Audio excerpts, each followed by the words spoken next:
My wife Sarah and I had been married for 8 years. We were what you'd call a power couple. I was a software engineer and she was a rising star in a marketing firm.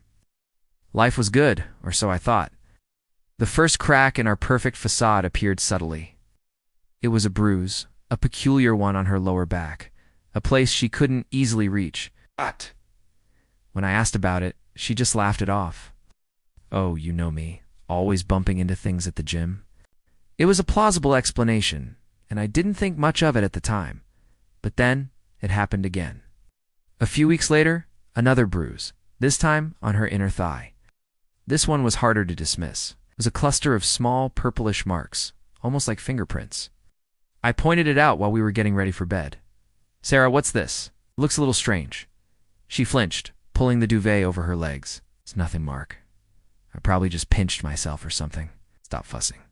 Her reaction was sharp, defensive. That was the first time a real seed of doubt was planted in my mind. The bruises became a recurring theme. They would appear, fade, and then new ones would show up in different spots. And they always seemed to appear after she came back from her new hobby. A few months ago, she'd suddenly developed a passion for deep tissue massages. She claimed they were essential for her stress. "You have no idea how tense my shoulders get, Mark. This new place is amazing. The therapist really knows how to work out the knots." She'd go every Tuesday and Friday evening without fail. At first, I was supportive. If it helped her relax, then it was worth it. But now, connecting the dots, the timing was too coincidental. The bruises always showed up on Wednesdays or Saturdays. I decided to do a little digging.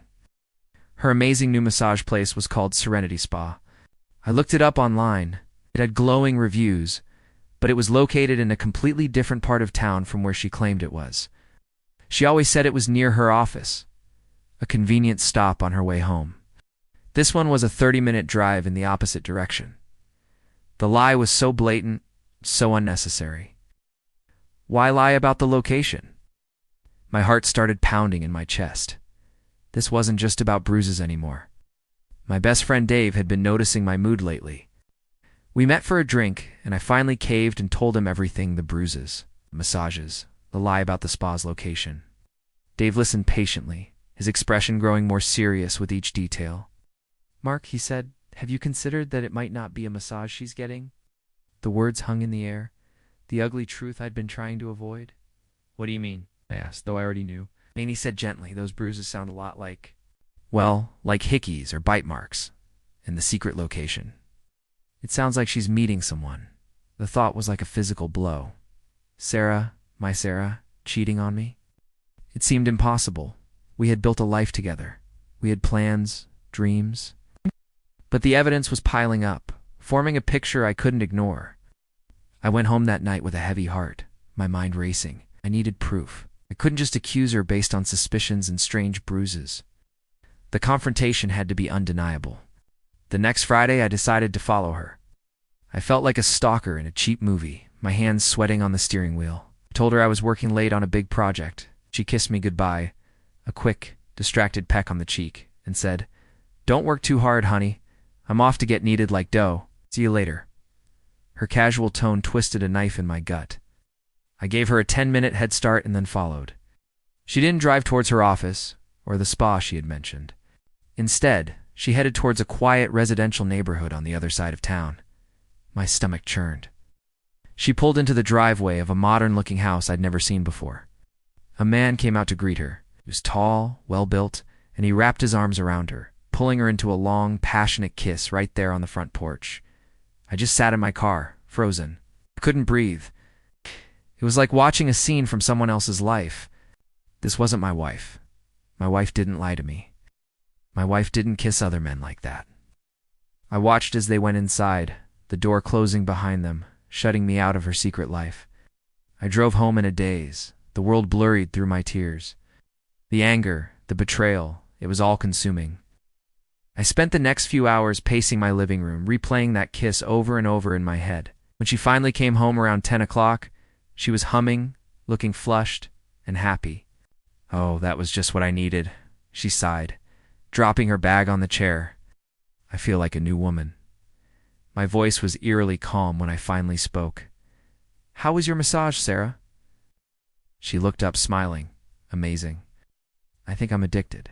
I took a deep breath. This was it. That's funny, I said, my voice cold as ice. Because Serenity Spa called me earlier. They said you'd canceled all your future appointments. And they also mentioned they're located downtown, not in the quiet neighborhood you just came from. The color drained from her face. She turned white, her happy expression dissolving into one of pure panic. She stammered, "What? What are you talking about? They must have made a mistake." I just stared at her. "No mistake, Sarah. But I'm glad you're feeling so relaxed. I'm sure your therapist is very hands-on. Those strange bruises you get, the ones that only appear after your massages, I finally understand what they are." I didn't need to say more. The look in her eyes told me everything. The lies, the secrets, the betrayal was all out in the open, raw and ugly. She broke down completely, sobbing, trying to make excuses. He was just a friend. It was a mistake. It only happened a few times. The lies kept coming, even now, but I was done listening. The woman I had loved and trusted for 8 years was a stranger to me. I looked at her, and I didn't see my wife anymore. I saw the lies, the secret kisses on a stranger's porch, the bruises that weren't from a massage table. In that moment, I knew my marriage was over. It was a painful, gut-wrenching realization, but it was also liberating. The doubt and suspicion were gone, replaced by a cold, hard certainty. The next few weeks were a blur of lawyers and packing boxes. Moving out of the house we had built together was one of the hardest things I've ever had to do. Every object held a memory, now tainted by her betrayal. Dave was my rock through it all, helping me pack, letting me crash on his couch, and just being there to listen while I raged and grieved. He reminded me that this wasn't my fault, that I deserved honesty and respect. It's been 6 months now. The divorce is final. I still have days where the anger and sadness wash over me, but they are fewer and farther between. I'm focusing on myself, hitting the gym, reconnecting with old friends, and pouring my energy into my work. I learned a hard lesson about trust and paying attention to the red flags, no matter how small they seem. Those bruises were my wake-up call, the silent signals of a truth I didn't want to see. Sometimes the most painful truths are the ones that set you free. I'm starting over, and while the future is uncertain, for the first time in a long time, it feels like my own again.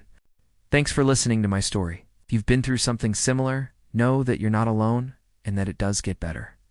Take care, and I'll see you in the next one.